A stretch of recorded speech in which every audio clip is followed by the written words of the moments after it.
Praise the Lord. सभी भाई बहनों को जय मसीह, नमस्कार प्रभु यीशु मसीह के नाम में। मैं आशा करता हूँ आप सब प्रिय भाई बहन आनंदित होंगे। प्रभु ने आपको बचा संभाल के रखा है और आगे भी हमें ऐसे ही बचा संभाल के रखे। आमीन। आज का विषय है यहोवा टूटे मन वालों के समीप क्यों रहता है। हालेलुया। मेरे प्रियो, आपने अभी तक देखा होगा कि परमेश्वर को उत्तम बलिदान चढ़ाने से, मुंह से शुद्ध बलिदान चढ़ाने से वो प्रसन्न होता है और उसको उसके समीप आता है, उससे बातें करता है। लेकिन आज का विषय जो है यहोवा टूटे मन वालों के समीप क्यों रहता है, इसके बारे में हम सीखने वाले हैं। तो आइए हम इस विषय को शुरू करते हैं। छोटी सी प्रार्थना, फिर हम आगे बढ़ते हैं। पवित्र सेनाओं के यहोवा परमेश्वर, तेरा धन्यवाद करते हैं प्रभु जी, एक बार फिर से हमारे जीवन में अवसर दिया कि तूने आप इतना सुंदर वचन हमारे लिए दिया ताकि इस वचन को सीखने पाए, समझने पाए, इसकी गहराई को जानने के लिए कृपा दे। पवित्र आत्मा, आप ही हमारे टीचर, आप ही हमारे सिखाने वाले हैं। वचन की भेद को सीखने के लिए ज्ञान और प्रकाश की आत्मा से परिपूर्ण कर। इस छोटी सी दुआ यीशु मसीह के पवित्र नाम से मांगते हैं, आमीन। आइए प्रियो, हम वचन की ओर जाएं। आप मेरे साथ निकल लिए भजन संहिता 34 अध्याय उसके 18 वचन। यहोवा टूटे मन वालों के समीप रहता है और पीसे हुओं का उद्धार करता है। यहाँ पे वचन में लिखा है यहोवा टूटे मन वालों के समीप रहता है और पीसे हुओं का उद्धार करता है। मतलब हमारा मन क्यों टूटता है। हमारे जीवन में कोई परेशानी आती है, बीमारी आती है, तंगी आती है, तकलीफ, कलेश, पीड़ाएं, हर प्रकार का समस्या, उससे हमारा मन टूट जाता है और हम बोझ से दब जाते हैं। मेरे प्रियो, उसी समय परमेश्वर हमारे पास नजदीक रहता है ताकि हम प्रार्थना करें और परमेश्वर हमें उस विपत्ति से छुड़ाए। और यहाँ नीचे लिखा है पीसे हुओं का उद्धार करता है। अगर आप दुख से, पीड़ाओं से एकदम ग्रसित हैं तो आपका उद्धार परमेश्वर करने के लिए तैयार रहता है। बस आपको परमेश्वर को अंगीकार करना है, उनको बताना है। प्रार्थना के द्वारा आपको परमेश्वर से बातें करना है ताकि परमेश्वर आपको उस परिस्थिति से निकाले। हालेलुया। मेरे प्रियो, इस संदेश को आप ईस्टर की तौर पे भी समझ सकते हैं क्योंकि अभी ईस्टर का पर्व आने वाला है और हम इसमें ईस्टर के विषय को भी लेंगे ताकि प्रभु यीशु मसीह कैसे दुख को सहा। हालेलुया। तो आइए हम आगे वचन में जाते हैं। भजन संहिता 51 अध्याय उसके 15, 16 और 17 वचन। हे प्रभु, मेरा मुंह खोल दे, तब मैं तेरा गुणानुवाद कर सकूंगा। क्योंकि तू मेल बलि से प्रसन्न नहीं होता, नहीं तो मैं देता। होम बलि से भी तू प्रसन्न नहीं होता। टूटा मन परमेश्वर के योग्य बलिदान है। हे परमेश्वर, तू टूटे और पीसे हुए मन को तुच्छ नहीं जानता। दाऊद कहता है जिसने सबसे बड़ा बलिदान परमेश्वर को देने के लिए चाहा। हालेलुया। लेकिन वो कहता है यहाँ पर क्योंकि तू मेल बलि से प्रसन्न नहीं होता, होम बलि से भी तू प्रसन्न नहीं होता। टूटा हुआ मन परमेश्वर के योग्य बलिदान है। मतलब टूटा हुआ मन सबसे बड़ा बलिदान है। मेरे प्रियो, आपने बाइबल में देखा होगा बलिदान के विषय में सब कुछ चढ़ाया जाता था, भेड़, बकरी, गाय, बैल, अन्न, रोटियां, बहुत सारी। लेकिन उसमें से सबसे बड़ा बलिदान क्या है? उस सबसे बड़ा बलिदान ये है कि टूटा मन, हम अपने टूटे हुए मन से जब प्रभु के सामने बैठते हैं उपवास और प्रार्थना के द्वारा, तब वो है सबसे बड़ा बलिदान। क्योंकि पिछले समय में जब लोग पाप में फंस जाते थे और विपत्ति उनके जीवन में आ जाती थी, तब उपवास और प्रार्थना में बैठते थे, तब प्रभु उनकी उपवास और प्रार्थना को सुनकर उन्हें उत्तर देता था। हालेलुया। वैसे ही मेरे प्रियो, प्रभु यीशु मसीह हमारे लिए, इस संसार के लिए अपने आप को दिया। इतना मन उसका टूटा, कितना वो कोड़े खाए, उन पर कितनी ताड़ना की गई। हालेलुया। इसलिए पीसे हुए और टूटे हुए मन का बहुत ही कीमत है। सबसे बड़ा बलिदान मेरे प्रियो, टूटा हुआ मन के द्वारा जो होठों से स्तुति निकलती है, जो परमेश्वर को हम अंगीकार करते हैं, उसको धन्यवाद देते हैं, उसको हम पुकारते हैं, वो ही सबसे बड़ा बलिदान है परमेश्वर के लिए। हालेलुया। सपोपदेशक 7 अध्याय उसके 1, 2, 3। अच्छा नाम अनमोल इत्र से और मृत्यु का दिन जन्म के दिन से उत्तम है। भोज के घर जाने से शोक ही के घर जाना उत्तम है, क्योंकि सब मनुष्यों का अंत यही है। और जो जीवित है वह मन लगाकर इस बात पर सोचेगा। हंसी से खेद उत्तम है, क्योंकि मुंह पर के शोक से मन सुधरता है। यहाँ पे ज्ञानवान व्यक्ति सुलेमान राजा कहता, जिसको परमेश्वर ने स्वयं बुद्धि दिया, वो कहता है अच्छा नाम अनमोल इत्र से और मृत्यु के दिन जन्म के दिन से उत्तम है। यीशु मसीह भी कहता है मेरा जाना तुम्हारे लिए बहुत ही अच्छा है और फायदेमंद है। जब मैं जाऊंगा तो तुम्हारे लिए एक सहायक आएगा। हालेलुया। लोग उसको इसी समय राजा बनाना चाहते थे, परंतु मेरे प्रियो प्रभु यीशु मसीह अपना प्राण को देने के लिए, हमें एक नए उद्धार देने के लिए आया था। उसका जीवित रहता तो सिर्फ वहीं तक ही सीमित रहता। वो मृत्यु को सहा तो पूरी दुनिया को उसने बचाया। हालेलुया। जिसके द्वारा आप और मैं आज विश्वास में पाए जाते हैं। परमेश्वर ने ऐसा कृपा किया और प्रभु यीशु मसीह ने, इसीलिए कहता है कि जो खेदित मन के होते हैं उससे परमेश्वर प्रसन्न होता है। प्रभु यीशु मसीह ने सबसे बड़ा बलिदान चुकाया है। हालेलुया। पुराने नियम में इतनी रीति विधि नियम के अनुसार बलिदान चढ़ाया जाता था, उससे प्रभु प्रसन्न नहीं होता, क्योंकि सब कुछ क्या है, उसी का ही है। लेकिन प्रभु यीशु मसीह सबसे उत्तम बलिदान चढ़ा दिया और परमेश्वर के दाहिनी ओर जा बैठा। हालेलुया। जो इस ईस्टर पर्व का सबसे मुख्य बात है, जो और जी भी उठा। हालेलुया। इब्रानियों की पत्री 4 अध्याय उसके 15 वचन। क्योंकि हमारा ऐसा महायाजक नहीं जो हमारी निर्बलताओं में हमारे साथ दुखी ना हो सके, वरन सब बातों में हमारे समान परखा तो गया तो भी निष्पाप निकला। हालेलुया। देखो, परमेश्वर पिता प्रभु यीशु मसीह का रूप में आकर, शरीर में होकर इन सारे दुखों को सहा और जान गया कि सबसे बड़ा बलिदान क्या है। हम जो दुख को सहते हैं, जो पीड़ाओं को सहते हैं, वो सबसे बड़ा बलिदान है। इसलिए प्रभु ने हमारे उस बलिदान को ग्रहण किया।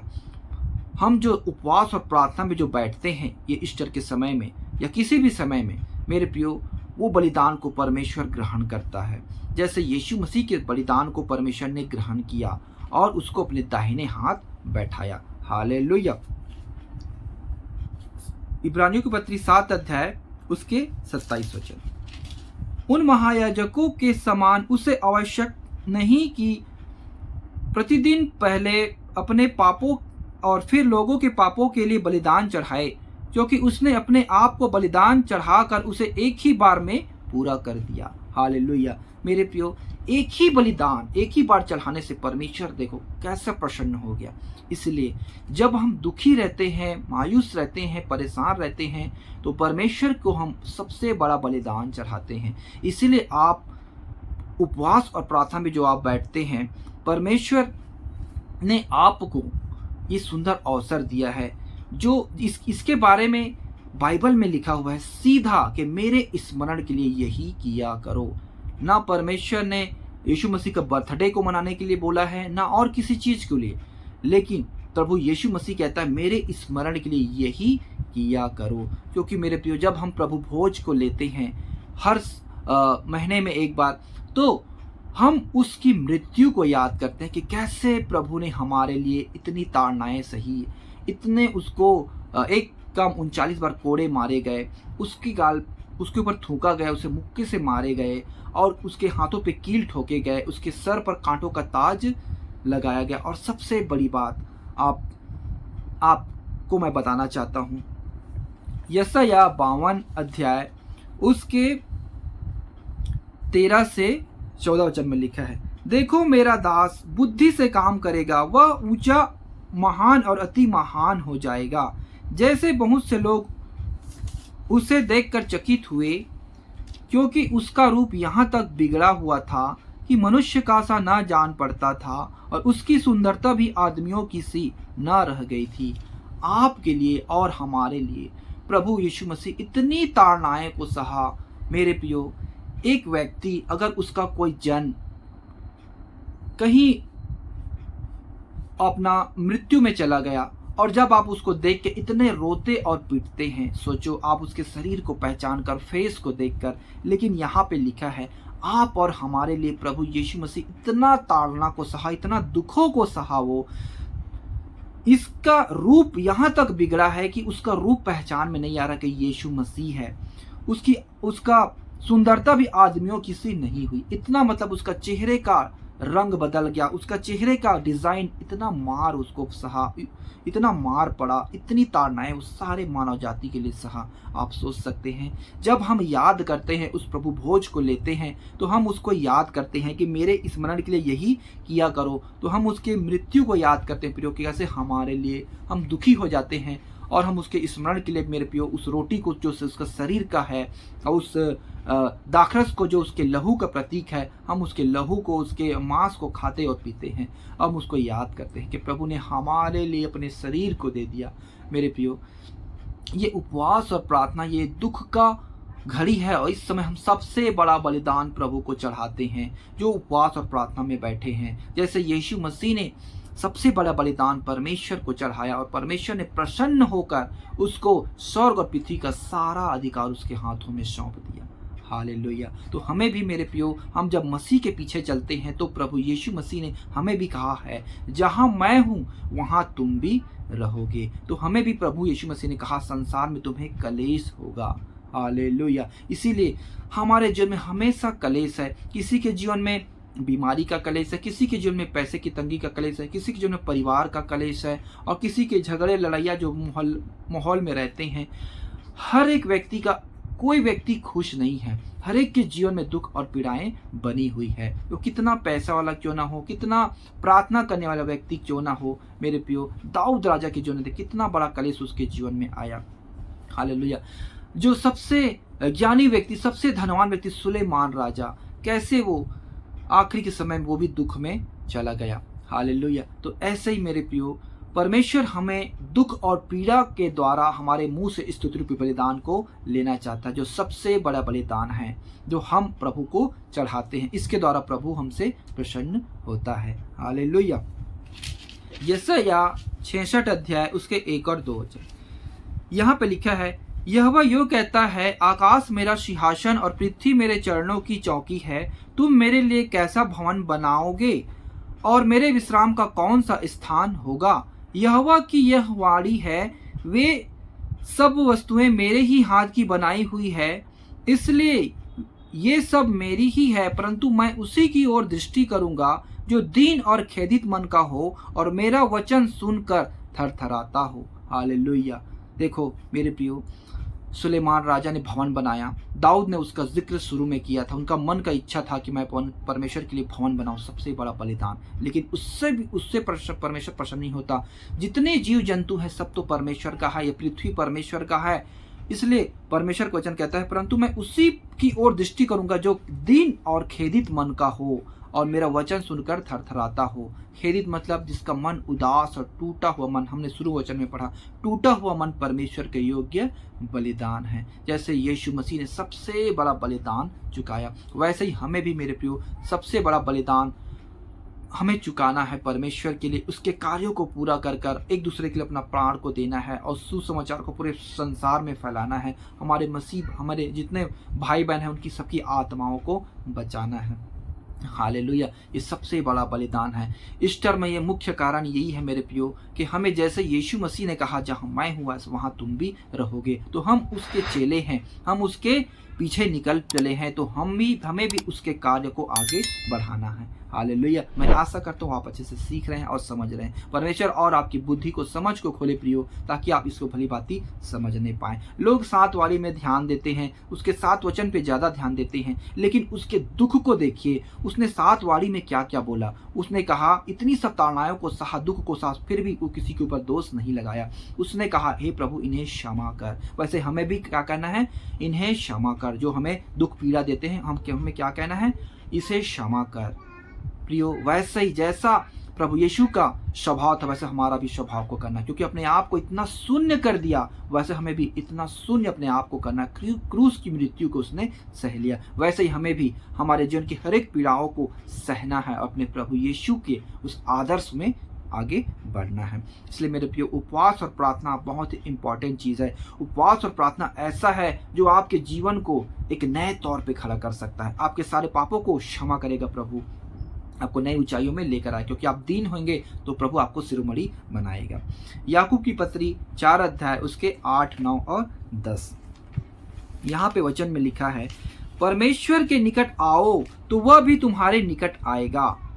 सबसे बड़ा वचन है और सबसे गहरा भेद ये है कि परमेश्वर के निकट आने का यही सबसे बड़ा रास्ता है, उपवास और प्रार्थना। हालेलुया, बलिदान से भी उत्तम, क्योंकि सबसे बड़ा प्रभु यीशु मसीह परमेश्वर के निकट कैसे गया, ऐसे ही वो दुखों को सहकर। हे पापियों अपने हाथ शुद्ध करो और हे दुचित्तो लोगों अपने हृदय को पवित्र करो। पुराने समय में लोग क्या करते थे, दुख और पीड़ा में अपने ऊपर राख डालकर, टाट ओढ़कर, अपने कपड़े फाड़ कर कैसे उपवास और प्रार्थना में बढ़ते थे पापों की क्षमा के लिए। तब कैसे परमेश्वर उनको क्षमा करता था और उन्हें फिर ज्यों का त्यों कर देता था। दुखी हो और शोक करो और रो, तुम्हारी हंसी शोक में और तुम्हारा आनंद उदासी में बदल जाए। प्रभु के सामने दीन बनो तो वह तुम्हें शिरोमणि बनाएगा। हालेलुया, हमें दुखी होना है, हमें शोक करना है, हमें रोना है, हमारा जो हंसी है वो शोक में बदल जाना है। मेरे प्रियो, जब जब आप आंसू बहाएंगे, आपका एक एक आंसू बहुत ही कीमती है। प्रभु उस आंसुओं को अपने कुप्पी में भर के रखता है। हालेलुया, मेरे प्रियो, जितना आंसू पर यीशु मसीह ने बहाया, उनके आंसू के बदले परमेश्वर ने उसको कितना कुछ दिया।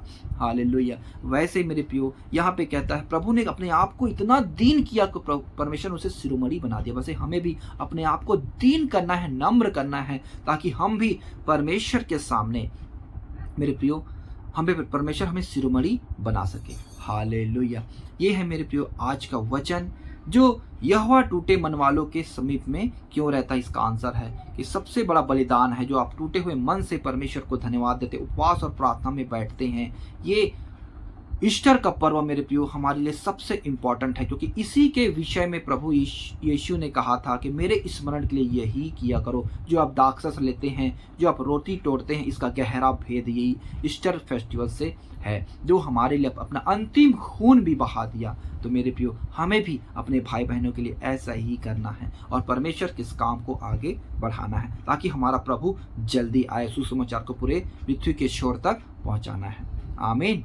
आइए प्रियो, हम छोटी सी प्रार्थना करें और इसे समाप्त करते हैं। पवित्र सेनाओं के हो परमेश्वर, तेरा धन्यवाद करते, सुंदर विषय आपने हमारे जीवन में दिया, हम इसे सीखने के लिए पिता चाहते थे, आपने हमें खोलकर सिखाया। तेरा धन्यवाद करते, इतने भाई बहन इसे देख रहे, सुन रहे, उनके जीवन में तू आशीष का कारण होने पाए और अच्छे से भेद को सिखाने के लिए मदद की, धन्यवाद देते। इस छोटी सी दुआ यीशु मसीह पवित्र नाम से मांगते, आमीन। सभी भाई बहनों को जय मसीह की। God bless you everyone.